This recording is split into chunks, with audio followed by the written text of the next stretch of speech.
Hello friends, ಮಯು cooking ವಿಲೇಜ್ಗೆ ಸ್ವಾಗತ.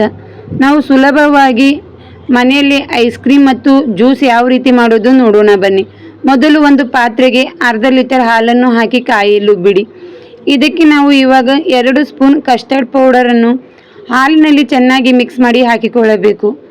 ಮನೆಯಲ್ಲಿ ಮಾಡುವುದರಿಂದ ತುಂಬಾ ಆರೋಗ್ಯಕರವಾಗಿ ಹಾಗೂ ತುಂಬಾ ಟೇಸ್ಟಿಯಾಗಿ ಇರುತ್ತದೆ. ಮಕ್ಕಳಿಗೂ ಈ ರೀತಿ ಮಾಡಿಕೊಟ್ಟರೆ ತುಂಬಾ ಇಷ್ಟಪಡುತ್ತಾರೆ.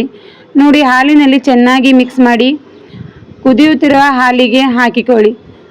ನೋಡಿ, ಈ ರೀತಿ ಚೆನ್ನಾಗಿ ಮಿಕ್ಸ್ ಮಾಡಿ ಹಾಕಿಕೊಳ್ಳಿ.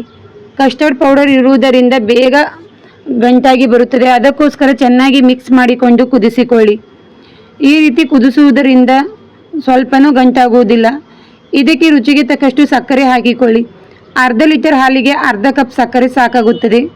ನಿಮಗೆ ಸ್ವಲ್ಪ ಸ್ವೀಟ್ ಜಾಸ್ತಿ ಬೇಕಾದರೆ ಇನ್ನೂ ಸ್ವಲ್ಪ ಹಾಕಿಕೊಳ್ಳಿ, ನಡೆಯುತ್ತದೆ. ಸಕ್ಕರೆ ಹಾಕಿದ ನಂತರ ಒಂದು 5 ನಿಮಿಷ ಕುದಿಸಿಕೊಂಡು ತಣ್ಣಗಾಗಲು ಬಿಡಿ.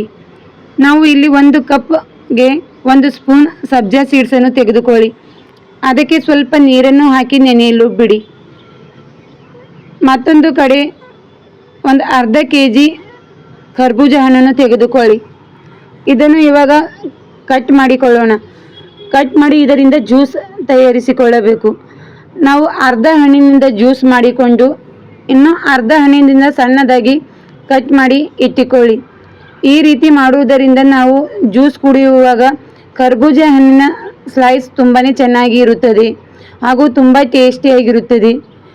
ನಾವು ಸ್ಪೂನ್ನಿಂದ ಹಣ್ಣು ತೆಗೆಯುವುದರಿಂದ ನಮಗೆ ಐಸ್ ಕ್ರೀಮ್ ಮಾಡುವಾಗ ಮಾಲ್ಟು, ಐಸ್ ಕ್ರೀಮ್ ಡಬ್ಬಿ ಏನು ಬೇಕಾಗುವುದಿಲ್ಲ. ನಾವು ಆರಾಮಾಗಿ ಈ ಹಣ್ಣಿನಲ್ಲೇ ಐಸ್ ಕ್ರೀಮ್ ಮಾಡ್ಕೊಳ್ಬೋದು. ತುಂಬ ಸುಲಭವಾಗಿ ಈ ಐಸ್ ಕ್ರೀಮ್ ರೆಡಿಯಾಗುತ್ತದೆ. ಜ್ಯೂಸ್ ಅಂತೂ ತುಂಬಾ ಇಷ್ಟಪಡುತ್ತಾರೆ ಮಕ್ಕಳು, ವಯಸ್ಸಾದವರು ಎಲ್ಲರಿಗೂ ತುಂಬ ಇಷ್ಟವಾಗುತ್ತದೆ. ನೋಡಿ, ಈ ರೀತಿ ಸಣ್ಣದಾಗಿ ಕಟ್ ಮಾಡಿ ಒಂದು ಕಪ್ಪಿನಲ್ಲಿ ಇಟ್ಟುಕೊಳ್ಳಿ. ಹಾಗೂ ಅರ್ಧ ಹಣ್ಣಿನಿಂದ ಇವಾಗ ನಾವು ಜ್ಯೂಸ್ ಮಾಡಿಕೊಳ್ಳೋಣ. ಮಿಕ್ಸರ್ ಜಾರಿಗೆ ಹಾಕಿ ಜ್ಯೂಸ್ ಮಾಡಿಕೊಳ್ಳಿ. ಇದಕ್ಕೆ ಏನು ಹಾಕುವ ಅವಶ್ಯಕತೆ ಇರುವುದಿಲ್ಲ, ಹಣ್ಣು ಮಾತ್ರ ಪೇಸ್ಟ್ ಮಾಡಿಕೊಂಡ್ರೆ ಸಾಕಾಗುತ್ತದೆ. ಇದನ್ನೆಲ್ಲ ರೆಡಿ ಆಗುವ ತನಕ ನಮ್ಮ ಕಸ್ಟರ್ಡ್ನು ತುಂಬಾ ತಣ್ಣಗಾಗಿರುತ್ತದೆ. ಒಂದು ಪಾತ್ರೆಗೆ ಹಾಕಿಕೊಳ್ಳಿ. ಇದು ತಣ್ಣಗಾದ ನಂತರ ಮಾತ್ರ ಮಾಡಿಕೊಳ್ಳುವುದು. ಒಂದು ಅರ್ಧ ಗಂಟೆಯಲ್ಲಿ ತಣ್ಣಗಾಗುತ್ತದೆ. ಇದು ತಣ್ಣಗಾದ ನಂತರ ಮೊದಲೇ ರುಬ್ಬಿರುವ ಕರ್ಬೂಜ ಹಣ್ಣಿನ ಪೇಸ್ಟನ್ನು ಹಾಕಿಕೊಳ್ಳಿ. ಈ ಪೇಸ್ಟ್ ಹಾಕಿ ಒಂದು ಸಲ ಚೆನ್ನಾಗಿ ಮಿಕ್ಸ್ ಮಾಡಿಕೊಳ್ಳಿ. ಈ ಜ್ಯೂಸ್ ಅಂತೂ ತುಂಬಾ ಆರೋಗ್ಯಕರವಾಗಿರುತ್ತದೆ ಹಾಗೂ ತುಂಬ ಟೇಸ್ಟಿಯಾಗಿರುತ್ತದೆ. ಇವಾಗ ನಾವು ಮೊದಲೇ ನೆನೆಸಿರುವ ಸಬ್ಜಾ ಸೀಡ್ಸನ್ನು ಒಂದು 3 ಸ್ಪೂನ್ ಹಾಕಿಕೊಳ್ಳಿ. ಎಷ್ಟು ಚೆನ್ನಾಗಿ ನೆನೆದಿದೆ ನೋಡಿ. ನನ್ನ ವಿಡಿಯೋ ನಿಮಗೆ ಇಷ್ಟವಾದರೆ ಲೈಕ್ ಮಾಡಿ ಹಾಗೂ ನನ್ನ ಚಾನಲ್ಗೆ ಸಬ್ಸ್ಕ್ರೈಬ್ ಆಗಿ. ಸಬ್ಜಾ ಸೀಡ್ಸ್ ಹಾಕಿದ ನಂತರ ಚೆನ್ನಾಗಿ ಮಿಕ್ಸ್ ಮಾಡಿಕೊಳ್ಳಿ. ಆರೋಗ್ಯಕರವಾಗಿರುವ ಜ್ಯೂಸ್ ರೆಡಿಯಾಗುತ್ತದೆ. ಇವಾಗ ನಾವು ಮೊದಲೇ ಸಣ್ಣದಾಗಿ ಕಟ್ ಮಾಡಿರುವ ಹೋಳನ್ನು ಹಾಕಿಕೊಳ್ಳಿ. ನೋಡಿ, ನಿಮಗೆ ಇದು ಎಷ್ಟು ಬೇಕೋ ಅಷ್ಟು ಹಾಕಿಕೊಳ್ಳಿ. ನಾವು ಜ್ಯೂಸ್ ಕುಡಿಯುವಾಗ ತುಂಬಾ ಚೆನ್ನಾಗಿ ಹಾಗೂ ತುಂಬ ಟೇಸ್ಟಿಯಾಗಿ ಬರುತ್ತದೆ.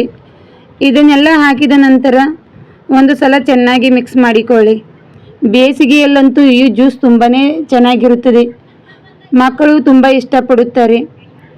ನೋಡಿ, ಈ ರೀತಿ ಚೆನ್ನಾಗಿ ಮಿಕ್ಸ್ ಮಾಡಿದ ನಂತರ ಇವಾಗ ನಾವು ಇದರಿಂದ ಐಸ್ ಕ್ರೀಮ್ ಮಾಡಿಕೊಳ್ಳೋಣ. ನಾವು ಮೊದಲೇ ಕರ್ಬೂಜ ಹಣ್ಣಿನ ಸಿಪ್ಪೆ ಇಟ್ಟಿದ್ವಲ್ಲ, ಅದರಲ್ಲಿ ಈ ಐಸ್ ಕ್ರೀಮನ್ನು ಹಾಕಿಕೊಳ್ಳೋಣ.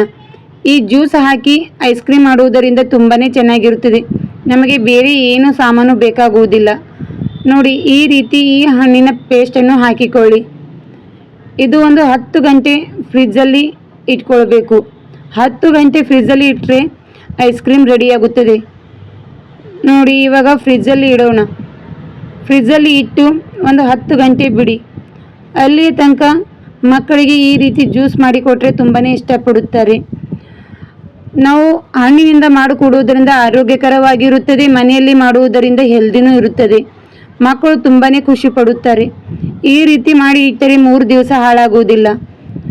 ನೋಡಿ, ಮೇಲೆ ಸ್ವಲ್ಪ ಹಣ್ಣಿನ ಹೋಳನ್ನು ಹಾಕಿದರೆ ಮಕ್ಕಳು ತುಂಬ ಇಷ್ಟಪಡುತ್ತಾರೆ.